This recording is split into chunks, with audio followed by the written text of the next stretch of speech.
biography, encyclopedia entry, newspaper article, nor courtroom transcript.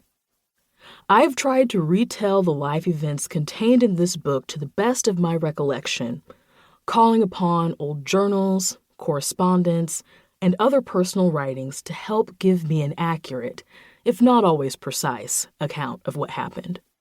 In some instances, I've changed names and other identifying information in order to maintain privacy or for narrative clarity. In other instances, I retained names and identifying information so that my work doesn't feel like I'm talking about someone else's life. Occasionally, I combine two or more people, incidents, and/or events to streamline the narrative. I try to be truthful in everything shared within this book's pages, even when those truths hurt. As I've written this work, I've tried to prioritize intersectional equity by taking into account various minoritized histories and experiences, and I've tried to use inclusive language. In order for this work to also be readable, I took some shortcuts with language so that my larger point would not get bogged down. There are times when I use black people, or black folks, where some iteration of the phrase people of color could also fit. Please know that the spirit of this work is inclusivity, even in places where my language isn't as inclusive as it could be.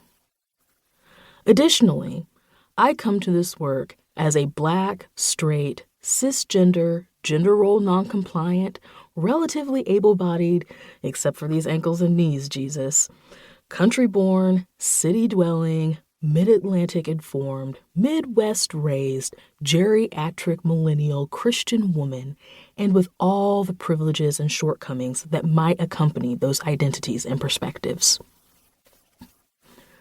I have attempted to do the work of pulling universal truths from my experiences while also attempting to speak to an audience with unique yet overlapping experiences. I don't claim to have done this well, but I gave it my best shot. Finally, I want to acknowledge and honor the fact that many, if not most, of my listeners do not share my Christian spirituality. I want to say up front that the bulk of my adult life and work experience up to this point have been in the Christian church, and so it is an unavoidable fact that parts of my story would be set there. With that said, the church is merely a setting. The truths and wisdom that I pull from the harm I experienced in the white Christian church are for anyone who wants to be free from racism.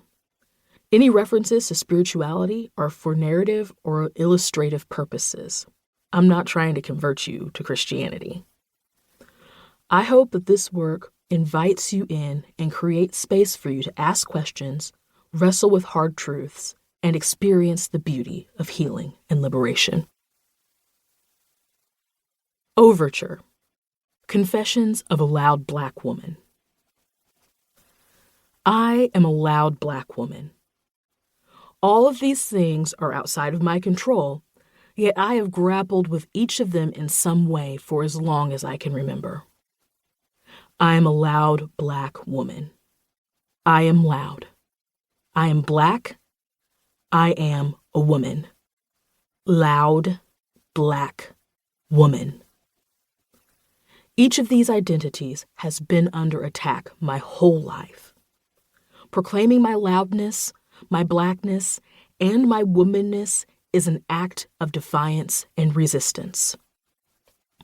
The world continuously tells Black women who we are as if we don't know ourselves. They weaponize our attributes against us, taking the things we celebrate about ourselves and twisting them into something unrecognizable, undesirable, and inadequate. When we are witty, they tell us that we are crass or insubordinate. When we display self-confidence, they tell us we are domineering. When we emote, we're told that we are exaggerating, angry, or, even worse, threatening. I refuse to allow the world to force its harsh, dishonest, and out-of-touch definitions on me, which is why I am determined to tell this world exactly who I am. By telling